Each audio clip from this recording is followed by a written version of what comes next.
Welcome back to the Belonging Place, where we talk about connection and belonging being an antidote to addiction and loneliness.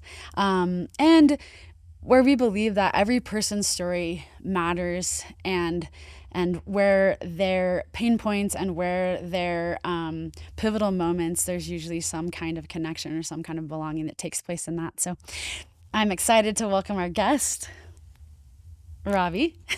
Thank you. Good to be here. So we're just going to start off with you telling us a little bit about who you are and what you do. And Okay.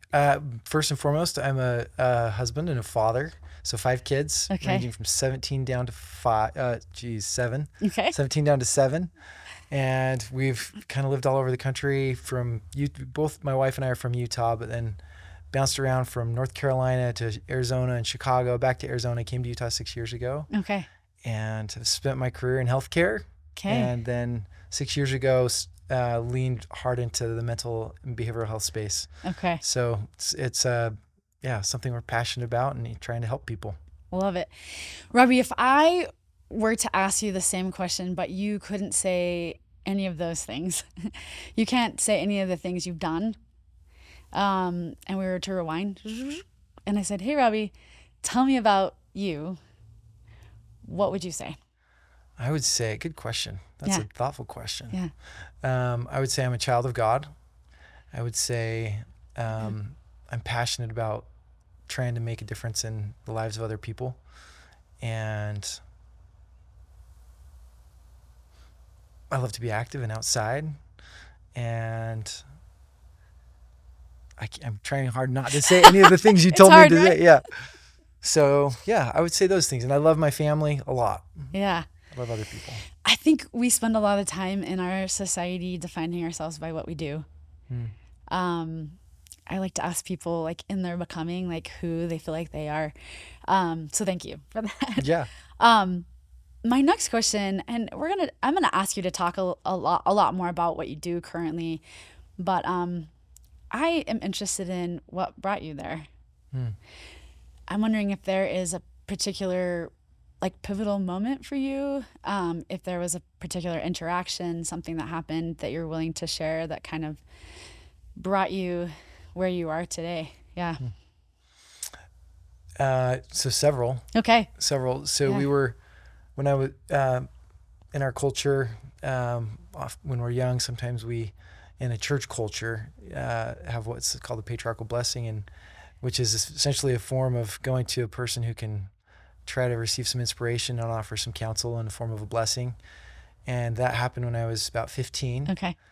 And was given some counsel that in my professional pursuits to seek to make significant contributions in the care of others. Okay. And so that's always been kind of the measuring stick when I've made educational decisions or professional decisions. And that's kind of led me different paths, from thinking I wanted to be a doctor to realizing I kind of like the business side of healthcare, and that's maybe my aptitudes were more in line with a business career, and got into the business side of healthcare, and had, a decade plus of things that I did in healthcare. And then had a meeting with a therapist and a functional medicine doctor, and we're talking about some things that they were seeing success with and helping people dealing with addiction. And I had just seen, as kind of reaching a point in my career where I was feeling like I was a degree removed from that counsel to make significant contributions to the care of others. We were building hospitals and surgery centers and helping the cost of healthcare. I felt like I was impacting that, but not directly involved in really caring for somebody. And so I left this conversation hearing about some of the cool things they were thinking about doing, and kind of pulled over on the side of the road moment and just feeling very overcome, spiritually and otherwise, and just wrote my journal about needing to lean into that space. And I mean, it was obviously apparent what was happening with the trends with addiction and depression and anxiety and suicide and all of these issues. And it just didn't feel like there were very good answers. And so we're spending a lot more money societally, and we're providing more touch points of care, but we're not necessarily improving outcomes very well. And so it just felt like it was a space that was right for disruption and to do things different and better, and don't have training like you do to lean in that way, but thought maybe with my background in business and trying to innovate and disrupt different things and partnering with the right people, maybe we'll be able to make a difference. So that was that's great. Lately, if anybody has heard me, whether on this podcast or otherwise, I've kind of have this rub with, we just closed it up, Mental Health Awareness Month. I have been feeling very strongly and more vocal than I've ever been about mental health awareness is great, but people need things. They need skills. They need tools. They need interventions. We still have to work on the stigma, but as far as in my career, at least, the stigma has come way down and way more people have access. I think we have a lot of people who are willing to tell their stories. We have people who are willing to I've been in a bunch of Silicon Slopes conferences, which were about mental health, and I leave and I think these were great. I don't ever want to be, but I'm not sure we left with anything better than the stories, right? And behind the scenes, the people that are telling stories are going to therapy, are using CBT, are maybe using EMDR, are maybe using TMS, lots of things that aren't coming across in the telling the story. And so people leave, and I feel like there was this wide disconnect between how do I get here, right? Like you're telling me that you were suicidal and now you're feeling a lot better in your life, but there's this big gap. You mentioned, right, that you were wanting to lean into sort of this, and I would love to just give you some space and time to maybe talk a little bit about that gap between we have problems and like what are some of the actual solutions that you have seen. I'm also curious about, so addiction is its own very interesting field in the mental health. And did you have any previous addiction? Had a family member who has. Okay. But not personally, but family member. And in the friends healthcare business, not really addiction focused. No. Okay. So this was a little bit of like a calling to this, like you found the right people at the right time and we're just like, okay, tell me more about that and where that led you. Okay, so that is loaded. And I almost want to ask you a question. Can I ask you a question in return first before I answer your question? Flip the script. What you said, do you feel like we've overcorrected too much in the destigmatization of mental health issues to some extent? In other words, do we spend so much time talking about it that we ruminate on it too much? Start to feel like we're all sick. Yeah. You know what I mean?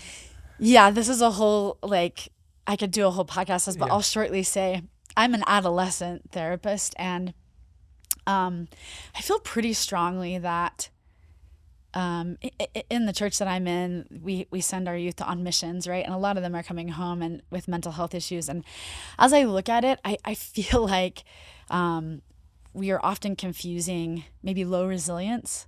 Like I don't have the tools that I need to do hard things with. There's a name that I know out there called anxiety, or there's a name that I know out there called depression. It's almost easier to say now. Attach a label to it. I have this, rather than like, I just need to gain skills to be resilient, or I need to figure out how to endure, or figure out how to overcome, or, have a more of a growth set. I hope you know what I'm saying. But totally I feel like we've become, instead of it really helping people who really need it, and those labels, as a therapist, I often am diagnosing, and the diagnosis isn't who the person is, but it is there for them to get a certain type of intervention, right? And to get a certain type of healing. I think it does so much harm if it's not given the right way, and if it's not. And if it becomes an identity. If it becomes an identity, it becomes who you are. Also, if we just mix them up, like a lot of people mix up. Years ago, I had a client who came in and was diagnosed with opposition defiant disorder. And she really had RAD, which is reactive attachment from being adopted. Those are very different diagnoses with very different interventions. And so I think we have a lot of armchair people who are saying, even themselves, I would just agree that we've swung in a sort of sickness mentality, right? A victim mentality, which is hard because that takes away resources and things for people who really need it. And I think, Yeah, I could probably go on and on, but hopefully that answered your question. Yeah. No, it totally did. And I think we definitely have swung on this. It's like we talk about it so much that we do it makes it easy to attach that label. When we feel sad or depressed, well, that's not all of us feel sad sometimes. And it's a dial. It's not a switch. Like I am depressed or I'm not. We all feel depressed sometimes. Yes. Doesn't mean I have the longer I work in mental health, the longer I feel like we're on a spectrum. Yeah, there's an autism spectrum. There's stress and anxiety spectrum. Yeah. I mean, there's sisters, anxiety and depression. Sometimes I think people combine them so closely as sisters, they forget that they're actually Different separate things. diagnosis. Yeah. There's lots of people have different little small parts of, OCD or other things. And instead of being like, yeah, those are, I would say the majority of people that I know have executive function. I'm the executive function director where I work right now, and I'm convinced that a lot of people are confusing executive function deficits for other kinds of deficits. Mm. Yeah. I think like anything, figuring out what's the root of the issue, and it's not always what we think it is. We sort of are chopping off branches many times behaviorally, right? Specifically, I see this in the addiction. If you can just quit the thing, what we find is if you can't get to the root of the issue, or you can't really get to the healing, it pops up in other places, right? Yep. And I think in general, we have a way bigger of this problem now. Like we're not getting to the root of what's causing harm and what's causing pain. And so because we can't get to the root of it, we're sort of lopping off branches and people, and it's very painful, but we're not actually getting to the place that we need to cause like lasting change. So yeah, I wish for this. I wish for preventative mental health more than anything, right? I love helping people when they already have problems, but if there was a place to put money, people out there, it would be in preventative mental health, right? Yeah. Yes. That's what it's harder to get money in like most things in preventative, but this is where my hope for the future goes, is really good skills. It doesn't take very much to help people preventatively with mental health. So that's where I'm hoping we're going. Anyway, thank you for giving me a little soapbox I love it. moment. There's so many ways we could go with that. Lots of branches we could take. So we'll come back. I would love to come back to for sure. some of that. But you asked the question about going a little bit deeper into kind of how we're approaching it, or how we got into this. Well, tell us, first of all, you kind of said, I'm in the mental health world. Give us a little bit more specifics about what you do and why you're passionate about what you do. And so my wife and I, and there's a purpose to me telling this story. Yeah. In 2017, I was meeting with an executive coach, trying to my company provided me with an executive coach, and he was talking to me about what I wanted to do, where I saw myself and what some of my goals were. And I really didn't know. I was doing well professionally, but didn't really have clarity about what was next and where I wanted to go, and how was some of those things I mentioned earlier that I felt like, spiritually I wanted to pursue that, make significant contributions to the care of others, professional objective, and didn't know where to take it. So he invited me to write a letter to myself. Okay. To imagine I was sitting 20 years in the future and writing back to my present day self and describing in vivid detail, like where I am, what I'm doing, what's my physical fitness like, and what are my hobbies, and what do I do professionally, and then describe in detail all the changes I made to get to that point. Yeah. And I went home and talked to my wife, Jessica, and we decided that we would do that exercise together. So our date nights for the next 6 months were just making lists of things, like what traditions do we want with our kids, at what ages, and where do we want to live, and what's our home going to be like, and how much income do we need, and what are our hobbies going to be, and what are we, et cetera, et cetera. And so then we turned that into a letter that we wrote as if we were sitting in the year 2027 writing back. And in that experience, we had identified a handful of things, but one of them was starting a business that was making a difference in people's lives with a small group of people that we love. And so we just came to this space, we moved back to Utah. It's another story on how that happened, but moved back to Utah on kind of a spur of the moment thing. And through a series of events, just interacted with a handful of amazing people that we love, that all were having similar feelings about wanting to do something in this space. And I mentioned the experience of meeting with this functional medicine doctor and therapist, and hearing about some things that were happening, like just new things like ketamine-assisted psychotherapy and IV amino acid therapy to deal with cravings and other things that were happening with addiction. And it just made me think that there's there are going to be new things, and the systemic design of insurance reimbursement and other things might inhibit our ability to really use them well, but let's figure it out. Yeah. Let's go find out what's out there and how we can make them accessible to people to really give them help that they're not getting because there aren't good enough answers. So that set us on a path. We were working with families and family culture and taking more of a positive approach to how do we build culture and values in a family to perpetuate good things, values and other things before we start to perpetuate wealth with wealthy families. But we realized that we had some skills that would allow us to lean into a space that we just felt like was lacking, and that was the addiction recovery space. So for a couple of years, we leaned hard into that and had a residential treatment program that was really designed outside of the reimbursement model because we wanted to do things that worked rather than be constrained by what was paid for. And we had amazing outcomes, just investing in people, taking a strengths-based approach to change, helping them get to the root of issues, and deal physiologically with what was happening and deal psychologically with what was happening and spiritually with what was happening and connect them with a nutritionist. A biopsychosocial approach, yeah. Biopsychosocial, spiritual, yeah. we would add that forth. And it was amazing. People were changing and they're strengthening relationships and healing relationships and overcoming addictions, and it proved to be really hard to do from a business model perspective, outside of insurance reimbursement. And so we made a hard and emotional decision to close that business in spite of getting amazing outcomes, just because it was draining us in a number of ways, both emotionally and our time was just being all totally consumed from other parts of our business, as well as financially. It was just a big commitment. And so we said, let's take all the things we've learned from that experience of trying to pursue what works outside of worrying about how it's going to be paid for. And let's figure out how to do that in an insurance reimbursed model. Yeah. And so we now have, this is a very long answer to your question. I love it. I love it. So Please. now we have outpatient depression and anxiety clinics.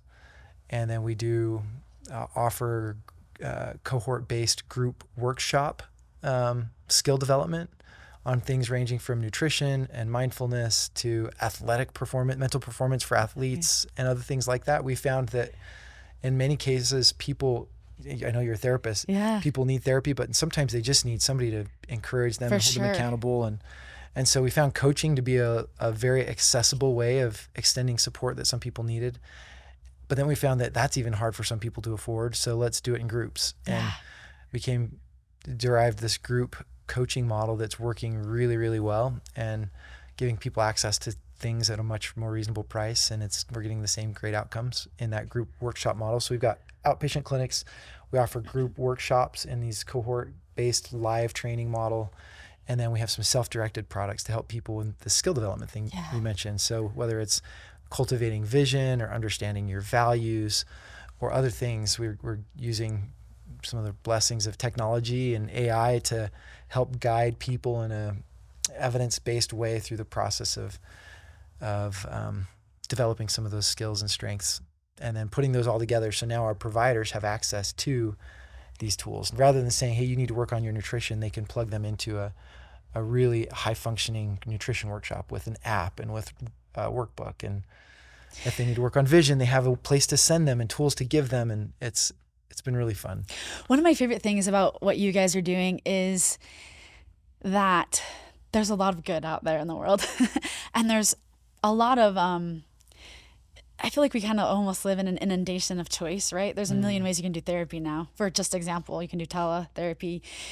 I'm not sure that I love this, but you can just do therapy where you just do it on your phone, not even in person anymore.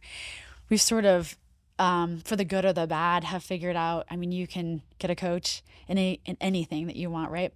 I think sometimes the hardest thing to do is that when I'm struggling, I don't want to sift through all of those to figure out what's good for me, right? So what you guys are providing and some other people, I think, is an opportunity to glean through that and say here, and I love that you said this because I'm a big fan of evidence-based stuff.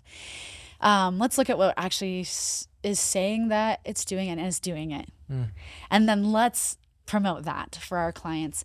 Let's kind of take the hard work out of that for them. They're already in a compromised position when they're coming, right? And then let's provide them with coaching.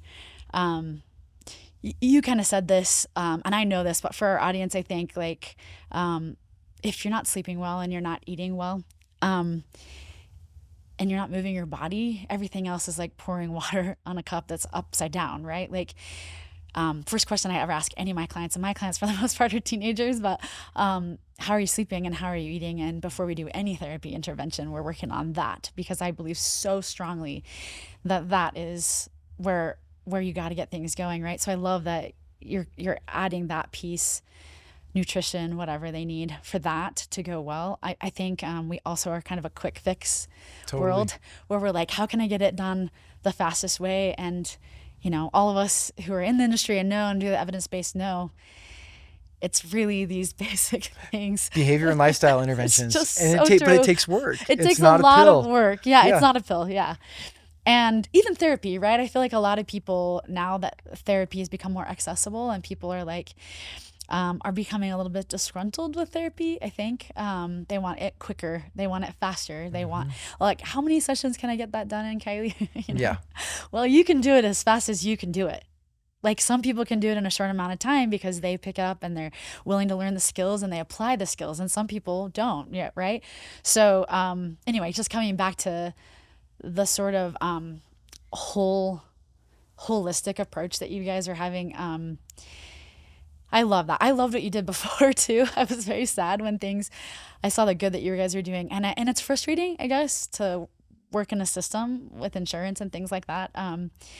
I also just want to give you guys props for pivoting. I feel like we live in a world of pivot. I've been in the residential treatment world my whole career, starting in wilderness, and in the last year and a half, the whole industry is having to pivot based on a lot of things that are happening in the world. But your ability to sort of see the need, use acceleration, like technology accelerators, to look at evidence-based stuff and say, okay, we have these things, and then we have the people, and we have money, and how do we put together the right packages to do that? It's a lot of work. It's good, divine work to do that, but yeah, I just love that you guys are doing that.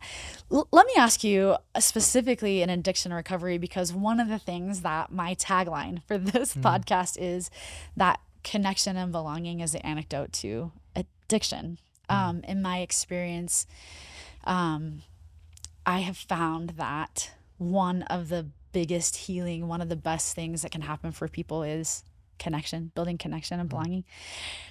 I don't know if you have thoughts about that, or if you would love to share what you've seen about that. And yeah. So before we ever got into the addiction space, we did a bunch of things as a company, just coming together, feeling like, hey, we got to lean into this general problem of hopelessness, and took the whole spectrum of suicide to addiction and depression, anxiety, etc. And we did a bunch of retreats, just going and sitting around and talking, and we came up with a tagline. Cultivate meaning was going to be our tagline. So the next question was naturally what is that? So when we say meaning, what do we mean? Yeah.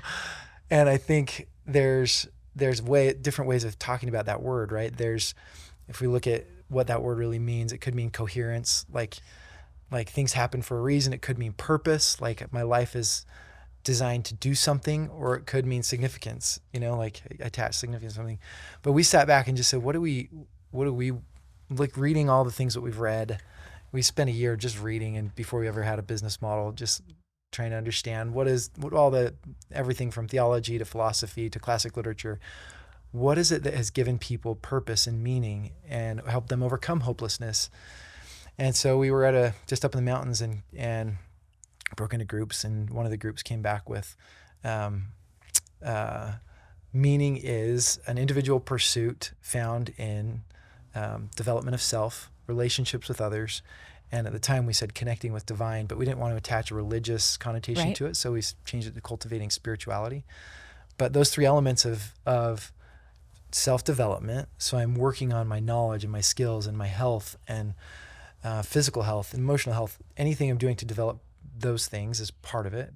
A big part of it is relationships. I think many of us are familiar with the study at Harvard on happiness that's now going into 80 plus years.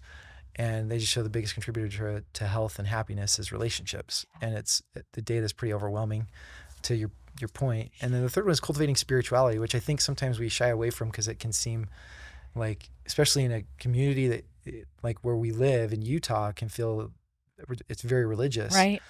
And we're worried that that's going to turn people off. But I mean, developing a sense of spirituality is a really important part of connecting to something bigger than yourself. Yeah. And belonging to a community that feels like there's purpose to it. And it's such a part of people's lives, right? Yeah. I just got back from a trip to Bali where Hinduism is such a huge piece of that, and took some time a couple years ago to study Buddhism really deeply, which is not a religion, but it's a way of being. I think we can't miss that piece, right? Like as a therapist, when I'm sitting with people, it's essential, right? That we talk to them about that, whatever that means to them, a higher power, something outside of themselves, their spirituality. I think we can't miss that piece. This is so important. I mean, you're speaking my love language when you're talking about creating meaning. One of the reasons why this is the podcast that I wanted to do, and a million of ideas, was not only for myself, not even as a therapist, but also just like as an observer of life. It became really clear to me that those who were happy around me had cultivated their relationships in some capacity, right? They had put bids of affection out. They had been received by that, right? They have tapped themselves or tapped others into some kind of something. People call it tribes, people call it whatever you want to call it. And that those who were building them and those who were in them and receiving them seemed to just be happier. Not only that, it seemed to be generative, right? Like when you're in a place where you feel seen and when you feel heard, and you can risk more, you can be more adventurous, you can fail more, right? Because you have a place to fall. I'm interested in hearing more. So you guys are gathering, you're wanting to create meaning, you're taking all the time to like do it right. Yeah. Yeah. We're trying, and we're realizing there's different ways to do it, right? Some people, you said something earlier that I think is so true. And I think sometimes we over medicalize some of these issues. Yeah. And overdiagnose some of these issues, like we talked about in certain cases, but so much of it's behavioral and lifestyle. But so we wanted to say there's sometimes where people will need some more acute support, whether that's TMS or other things that get you to a place of feeling good enough to now engage in the behavioral changes, right. Lifestyle changes. So we've got outpatient clinics, and in those outpatient clinics, we offer things like TMS and therapy and medication management. But in all cases, we've taken an integrative approach, and we look at in the intake process, sleep and nutrition and relationships and spirituality and all these things. And then as people are with us, instead of just receiving treatment, we have an app through which we deliver education modules on positive psychology, on neuroplasticity, on sleep, and on nutrition and relationships. And every day they've got different invitations and challenges for reflection or action they report back on when they come back to see us next time. And so we do that, but we also realize there's a lot of people that need help outside of a clinical setting. Right. And so kind of having to create a value proposition for businesses, because the business is oftentimes a place where we have that source of relationship and connection. And especially for people that don't have a nuclear family that they live with, that's where they have a family. Yeah. And so we want to influence corporate culture. So we found that there's a very legitimate business proposition, value proposition to companies to say we should invest in our people's pursuit of individual meaning. Right. Meaning not that they have to find meaning in their individual work, but if we as an employer can create a culture where people feel like we're helping them in their individual pursuit of meaning, they're going to be more loyal and creative and productive. Therefore, they're willing to invest in it. And there was one thing that came to mind as you asked that question. We were with a company, I don't know, 9 months ago, trying to help them do a little cultural reset and really define and simplify how they communicate and use values as the language of culture and have it be centered in meaning and purpose. And we show a video about the loneliness epidemic and the importance of connection that we created. And somebody raised their hand, and I just said, does this resonate? Are you seeing this in your life? And somebody said, it's interesting. My mother-in-law moved in with us after her husband died. And she's surrounded by people like our family and our kids, and and lots of social interaction, but she's lonely. Yeah. And the comment was, maybe people are lonely not just because they're lacking social connection, Right. but because they're lacking purpose Right. and meaning, coming back to that word. Yeah. And so, find whether that's, I don't know, if found in a corporate setting or a clinical setting, I just feel like that concept of finding purpose and meaning, development of self, relationship with others, connecting with divine or spirituality, is so important to where you started the conversation, which is about building resilience, and taking a strengths-based approach to change and combating these issues rather than just medicalizing them and attaching these labels to them. So I spend a lot of time, people ask me a lot as a therapist, like why I think there's so much, particularly with teens on both sides of the spectrum of teen suicide, but also teen shootings, right? And through the years, I really think that this low resilience, this inability to do pain, like I don't know how to handle pain, so I'm going to internalize it or I'm going to externalize it, right? I think there's a lot of societal components that have happened that contribute to that, but I'm convinced that this, as a single person, I feel like I've built a pretty good, meaningful life. I think I watch a lot of my friends. I'll just use this as an example because it can be the mother-in-law, it can be the retiree, it can be the empty nester parents, right? I think that, which is why I call it belonging, right? So we can say meaning rather than just like social group, is that, yeah, you can be surrounded by a lot of people and still feel really lonely, right? Without a purpose or without a direction. I think my hope in this podcast is as people come in and they talk about where they pivoted or where they started, or, you found some people and you really thought like, let's do some good. And you started and some would say that didn't work. I would say like you just pivoted to do something else, right? Totally. I think life is full of a lot of failing forward. I think we have to be willing to do that. That's how we learn, right? Yeah. Part of the purpose of this is hopefully to have my audience members be able to hear lots of different stories from people about how they just found a need, or they just felt called, or they just met the right people at the right time, or they didn't have a clue about what they were doing, but they knew they needed to do something, and how they started something that mattered, and then what came from that.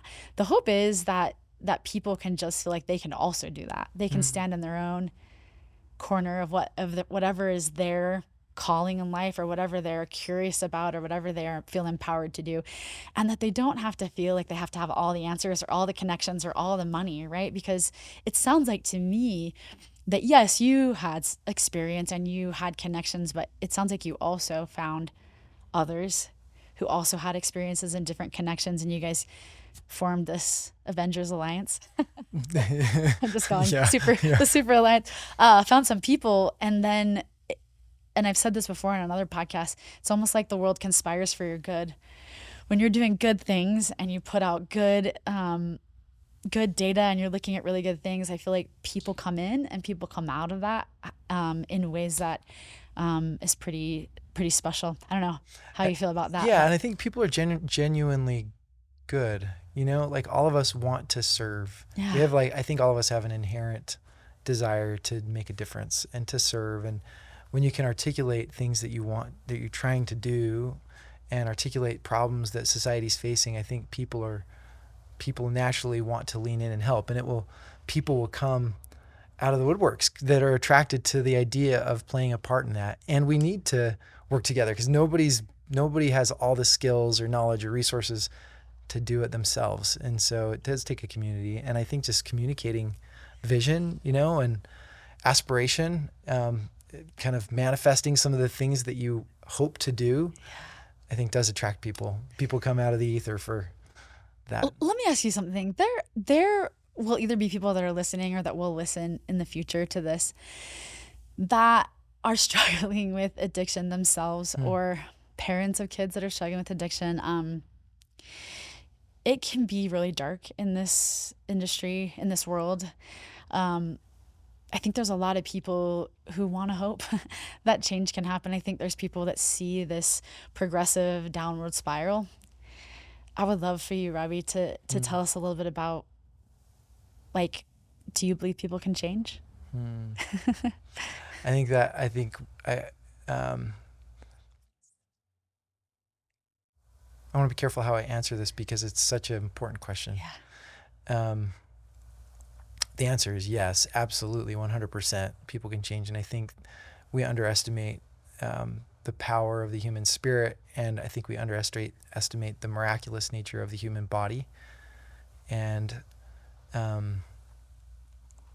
the formula, I mean, it's such a complicated topic, but really the formula, when you dial it down, is so basic. Like, I think love, is key. We have a business associate that's talks a lot about the idea of Ubuntu, which is this. Did you know this idea? I don't think so. So Yeah. and I can't even remember the African nation, so I shouldn't bring it up because I don't know all the details.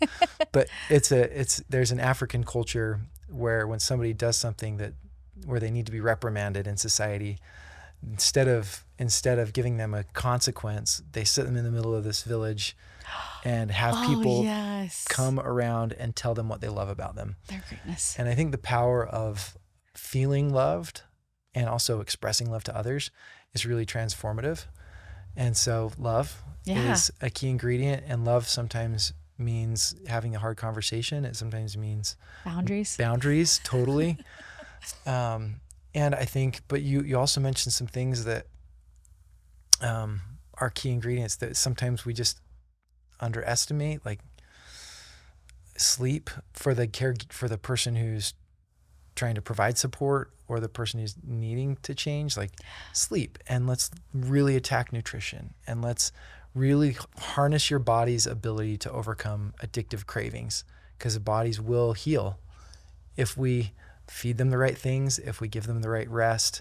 We can change our minds, our brains. We know neuroplasticity. We can eliminate physical cravings. Big believer in that, yeah. And so I hope people don't feel hopeless, because I know it is hopeless and dark, but I've seen people change totally, 100% change, and overcome physical cravings, repair and mend relationships, and beat addiction. Yeah.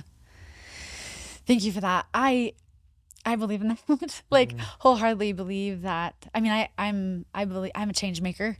I believe that at the core of my heart, even outside of being a therapist, that we have the power within us to make the decisions to change, right? I think that, I think it takes hard work. And I think sometimes people are afraid of that hard work. I think sometimes it's easier to just be where we are and do what we do. I want to invite people to hear that, that healing is possible, and not just possible, but to be able to flourish, right? Like to live in a world where you can not only have your own meaning, but then create meaning out of that, I think is so needed in our society. I just know there's a lot of people, the sign for addiction is this, which is so visual, right? Like I think there's a lot of people who feel stuck, particularly in this area. And I guess I want to say, and I would love for you to say whatever you want to say, but that there is hope, and that it's not just fuddy-duddy, I guess. The hope isn't just like, oh, there's real interventions, real work, people willing to help. I think sometimes people feel like they can't afford it. I think there's a lot of people working to bring that stigma down too, that it's affordable. Any other thoughts about how, on that? You made a comment that there's a graph we like to show that shows a spectrum from -5 to +5, and in the middle is 0. And I think so often we conceptualize overcoming addiction or depression or anxiety as going from -5, I'm sick, to a 0. It's like, I just want to eliminate the sickness, the bad things, which isn't very inspiring. You know what I mean?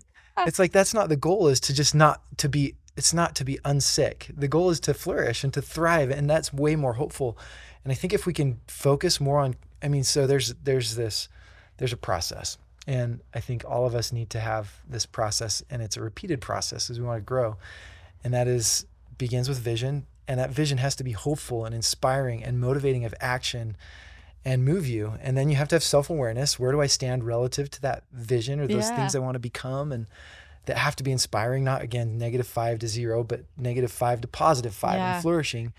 So vision for what do I want? What is positive 5 for me? Where do I stand relative to that? Self-awareness.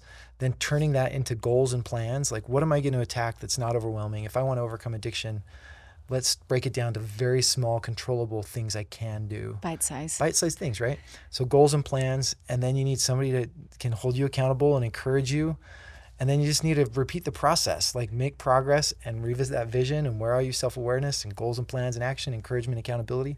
It's a process all of us can access, but we have to have that mindset of flourishing. I just feel like that motivates more change than trying to be unsick.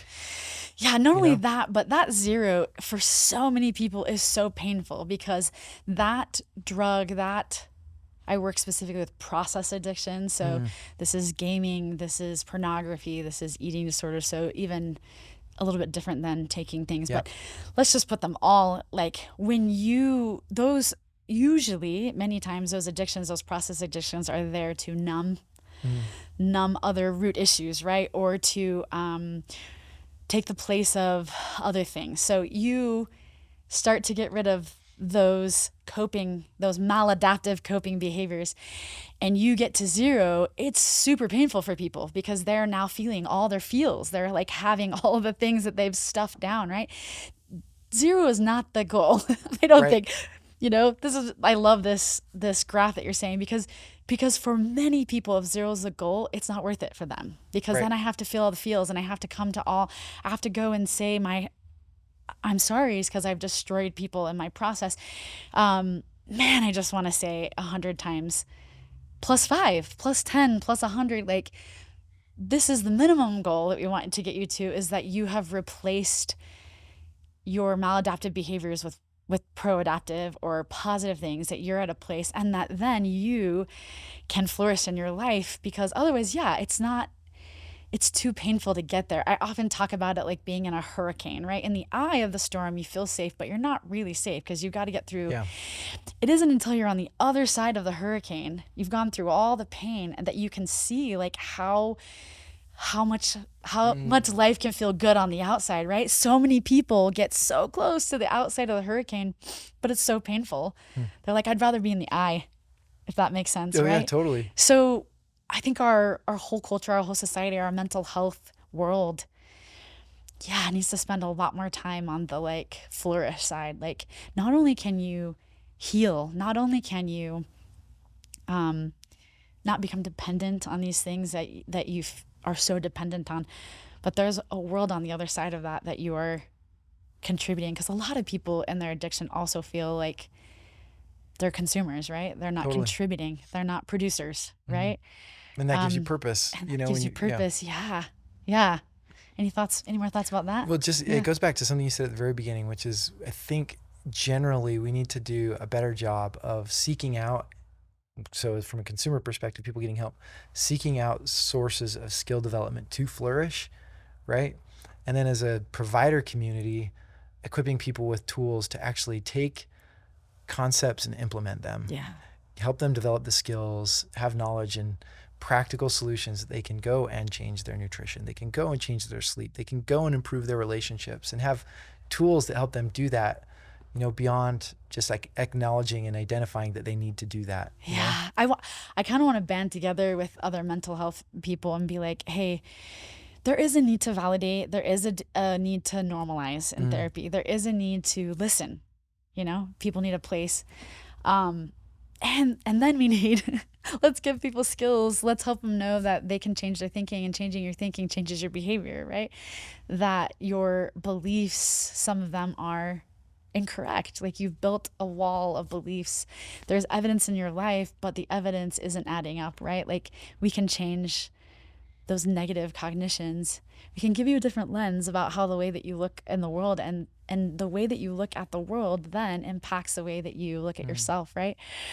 I mean, obviously I love this because this is what I do as a therapist, helping people I do a lot of cognitive behavior therapy that says, we're not going to spend so much time on your behavior. We're going to spend a lot of time on the way you think about and the way you believe, and working through that, getting to the root of the issue, right? And if we can get to the root of the issue, then maybe that and it does, has a great impact on your behavior, right? The great thing about knowing that is that I might come in with this problem or this addiction or this behavior, and if we can better understand as a society that I have everything I need inside of me and that I'm a capable person, then if we can sort of get to that root or that belief, it doesn't just change the behavior you came in, right? It has a powerful impact. It's sort of like this wave or like this tsunami. It impacts your relationships. It impacts your business. It impacts. So I think I'm having a hard time sleeping, or I'm having this. If we can, and I don't think you always have to do that in therapy, right? I'm a big believer. I do therapy and I love therapy, but I'm a big believer in coaches. I'm a big believer in groups, intensive outpatient, inpatient. I love retreats that work on breathing. Yeah. I'm on an advisory board of HERE, and they are a men's mental health organization, and they do a lot of retreats and cold plunges. And I think that wherever you can find good that works for you, that's great, right? And I think we often spend a lot of time putting Band-Aids on problems that really we need to dig a little deeper into that root of that issue. Anyway, some of the stuff that you're doing and that we've talked a little bit of is kind of groundbreaking stuff that actually says, hey, we know more about our brains than we've ever known about our brains. We know that our brains can change. I don't know if you want to talk at all about any of that or any of the... I would just say that knowledge is empowering. Yeah. You know what I mean? As we had clients in our addiction recovery facility, or even dealing with depression, anxiety in our outpatient clinics, understanding our brains and understanding just some of the data behind how to change and that we're capable of change. So whether it's neuroplasticity or the science of nutrition or sleep or breathing or whatever, that knowledge is very empowering. And so as people would understand what's going on in their brain when they're experiencing an addictive craving or something, understanding that became a wonderful foundation for now combating it. Yeah. I'm a huge fan. I see Arthur Brooks' book behind us, but I'm a huge fan of his, and I was listening to him speak one time, and there's a lot of obviously anxiety and stress that goes along with all of addiction and all these issues. And he was talking about how basically all of the things that we feel are some concoction of 6 core human emotions that are derived from our limbic system in our brain. And he says, so it's sadness, anger, fear, disgust, joy, and interest. And so, but he's talking about how all these things work together. And he said, anxiety for many of us is just unfocused fear. And when we can identify, and with knowledge of how the brain works or what's going on inside of us or how the brain can change, when we can identify and now start to box in some problem that we're facing with knowledge, then we no longer have to be afraid of it. It becomes less powerful, right? Yeah. We externalize it. Yeah. And so knowing the basic principle of neuroplasticity, that our brains can change, it's very empowering to now I believe that I can change. When I understand that science, it's real to me that I can change an addictive thought pattern. Yeah. Carol Dweck talks about this with Yes. the growth mindset, right? Totally. Versus the fixed mindset. She does a great job of sort of helping people to understand that the way that you think empowers every area of your life, right? Like either I'm born with it, therefore I'm stuck. I see this as sort of like a victim mentality. I have whatever I have and that's all that I can do, versus a growth mindset, which says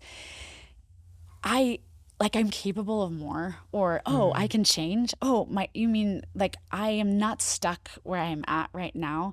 There's something that I can do, or there's something that I can be. And like you said, whether it is the physiological changes in our body or it's our emotional, I'm a strength-based solution-focused therapist. So I truly believe that like there's other areas in people's lives where they are doing great things and then they're stuck over here. And I'm saying, hey, there's evidence in your own life. I don't even have to tell you. You don't even need to like see the picture of your brain or do like, let's look at you and what you're doing over here. And let's look at the evidence that you're showing us that you can do hard things or that you can overcome things. And then let's look at the obstacles that are in your life that you're presenting right now and see what is that we can borrow from yourself, right?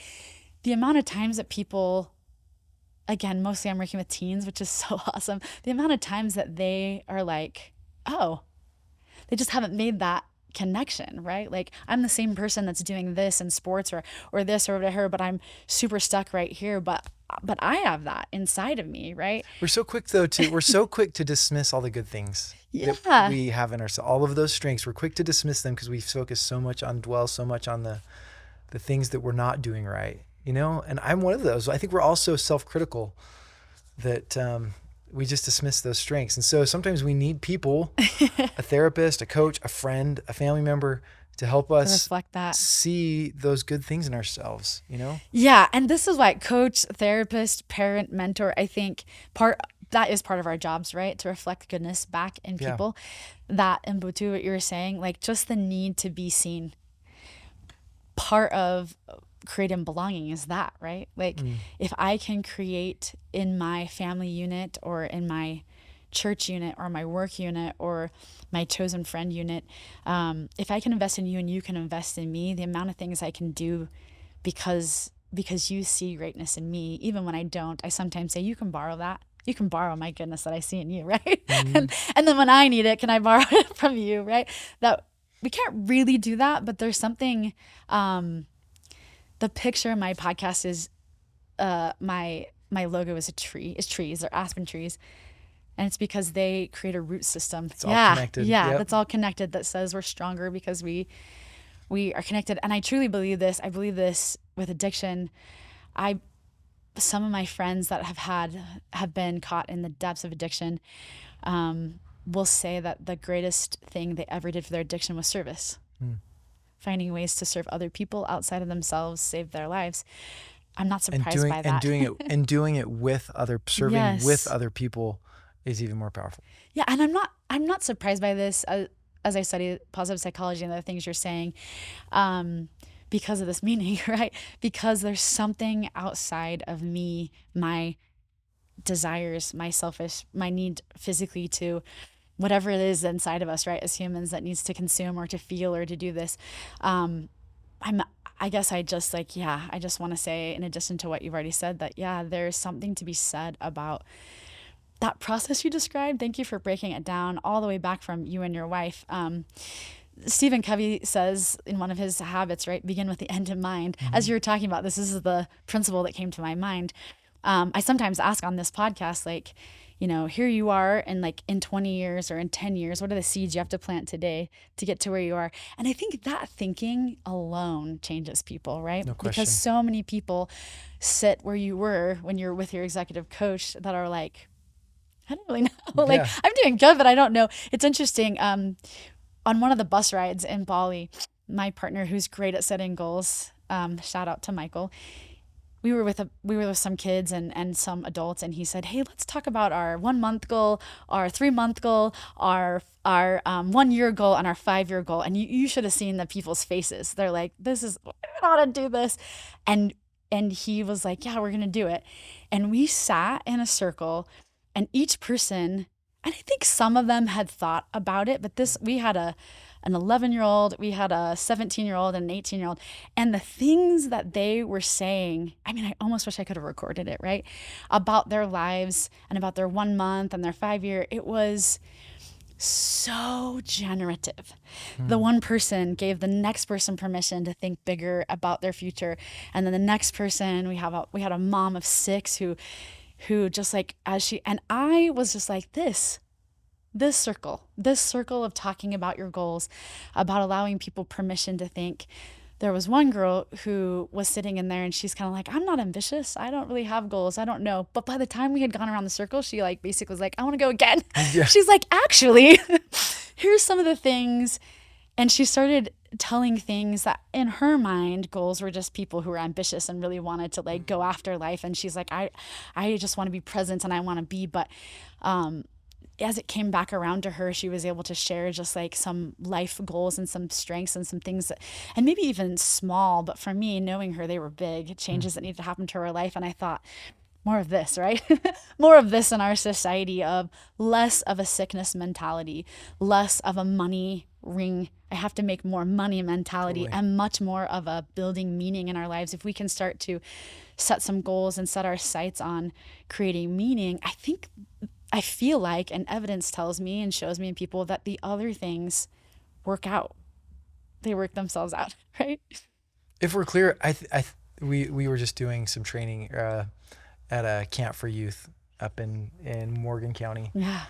last couple weeks, and yes, I love Morgan, by the way. yeah, it's so pretty. But it's that idea, sincerely, like if we take time to think about things that we hope for and even write them down, even better, right? Love it. Yes. And write them down and think about them and return to them repeatedly and have that vision, we start to prime, because our brains are malleable, we start to prime our minds and our bodies to respond in ways that to circumstances and opportunities that move us towards those outcomes. I think there's a lot of good data behind that. Visioning, right? And visualization and other things. But it's so true. Like if we just take time to think about those things that you're describing that you did with those kids on that trip, we will be more likely to achieve them. And I love, though, the data that shows that it's actually counterproductive if we stop at just thinking about the outcomes we hope for. If we don't also, because our brains don't do a good job of distinguishing between reality and just like vivid imagery. And so if we think about those outcomes repeatedly and we stop there, our brains will almost react as if we've already achieved those things. Right. And cortisol levels will drop, and in healthy cortisol levels will drop in a way that makes us less motivated to act. So the visioning science, right, says dwell on those outcomes, but also you talked about the seed planting. Yes. Go to that process visioning that helps you think about all the steps required to achieve that. And then that motivates you to actually be more inclined to achieve those things. So I love, again, understanding the science behind it, like what you just described. It just is, it works. The other thing that I was telling them that I think is so important, that I think I happened upon and then I believed and then I did more, is I set some goals when I was younger that were within my control, because there's some goals that I set that I was like, this is going to take other people or other things. And I wrote them down. I thought about them a lot. And it wasn't until I shared some of those goals or put them out into the universe, I would say. One of those goals was that I wanted to have a baby grand. And I thought, oh, when I'm older, when I get married, or, and I remember distinctly, some roommates of ours were like, maybe we'll rent a piano so that we can have a piano in our home. And I remember putting that out to some friends, just talking like, oh, one of my friends that was in that group, it just happened to be that his grandma had recently died and she had a baby grand. And this is like remarkable to say, but nobody in their family wanted it. It had kind of been a piece of furniture that people had just through the years. So when he heard that, he asked his mom and his aunt, and they were like, and he was like, she plays the piano. And they're like even wanting to maybe rent a piano because they want it so bad. And he went and talked to his anyway, they gave me the piano. I had a whole like baby grand adoption where people came and played the piano and stuff. And this is one of my most prized possessions in my life that I have, that I didn't pay money for, but that I set a goal and then I said the thing out loud and sort of this conspire for good. And then it happened and came into my life. And I don't think that is happen chance. I think that is because of that process. And watching that process happen is, the part of like the visualizing and writing your goals down, but also just like communicating with people, letting people know your goals, helping them to support you, right? Blow wind in your sails, having accountability, right? Once you put things out there, you have a little bit more inclination to follow through on that than if you're doing it in secret. I think these are all really powerful ways to flourish, to figure out how to, and also to let other people contribute. That goal that I set, I thought was mine. I have control of it. I'll get the money. I'll figure it out. And in the end, it happened without really anything to do with me. And it really changed my mindset about my need to do it all on my own, or my need to like, I can do it, right? Especially as a single female, there was a lot inside of me that was just like, I need to provide for myself. I need to figure it out. And I learned a lot in setting some of ththose goals in the past. And then that built some mechanisms for me to this day still that said like, there's some things I can do myself. And there's also good to be had when we synergize with other people. Other people have things we need. We have things that other people need, right? And there's something to be said about that process. Yeah, what you're saying, I think that story just brought together in my mind so many of the things we've talked about, which is people, we need each other. Yeah. And all of us genuinely have, I think, an innate desire to help each other in different ways. And so communicating things that we're working on, whether it's trying to build a strength or build a skill that will help us overcome a addiction problem or depression, anxiety problem, or a career goal or a house goal or whatever. Yeah. Like being willing to communicate to people some of those skills and skills that we're hoping to develop or goals that we have. I think people respond in a wonderful way to help us, It's just like remarkable. One of the women on the trip had her own story about this, how she wanted a piano to teach her kids piano lessons, and a nearby congregation of a church that she doesn't go to was going to sell their piano, but somehow somebody heard that she wanted it, and the congregation prayed, and they decided they would give her the piano because she was going to be teaching her kids. And these were both piano stories, but it was just defined and keeps bringing back to me this, right? That like this this need for us that we just need each other so much, and that something that seems so valuable to one person isn't necessarily valuable to another person. It seems easy for them to give that up, and that thing that seems unconquerable to you, and that there's so much more of that to be tapped into, And I think this in the mental health world as well. I think this as a single person, as I see more and more people being single and sort of feeling like they missed the boat, or like they are left out, or anybody who's really struggling in their darkness, that feels a little bit like, why can't I have what everybody else has, right? There's this place, I think, that we sometimes get. I have a sign in my office, a commissioned picture in my office. It says, "Comparison is the thief of joy," which I believe, right? Like Totally. we look at everybody's fruits of their labors, I will call it, and we look at what we are, and we always compare in the wrong direction, right? We compare other people's or rivals, and where we are in our becoming. I think a much better way is what we've talked about, like where I am and where I want to be is a good comparison, right? Here's where I am. Here's where I want to be. What do I need to do to get there? And if I don't have it, who does? This is the other thing. I think some people get really overwhelmed in their like trying to become. And I guess I want to say that there's a lot of great people out there who have good gifts and good programs and good coaching steps, where if you're overwhelmed, there's something to be said about finding somebody else who can sort of hold your hand through that process and break it down for you. And maybe not forever. Some people are like, I don't want to do therapy or coaching because it's a lot of money and I have to do it forever, right? I think you can do it in as small or as little doses as you need to help jumpstart or help you break it down into those bite-sized pieces so that you can then take the next steps in your life. Yeah, I love that. Yeah. Well, Robbie, let me ask you this. Is there anything else? You've lived a big life. You have this big goal from your patriarchal blessing that you're like swimming in right now, I would say. Is there anything else you would want to share about how you got there, or how it has been fulfilling that, or being in that, or the difficulties to get to where you are? Well, I mean, it's amazing. Like, life is so good. There's so many things to be grateful for, and yeah, and it's hard. It's hard to pursue big goals and overcoming challenges and problem solving and investing before harvesting. All of that is hard. And balancing a family. Yeah, and maintaining the most important relationships while you're trying to build something. Those things are all hard, but trying to do things that matter with people that you love is really, really rewarding. Yeah.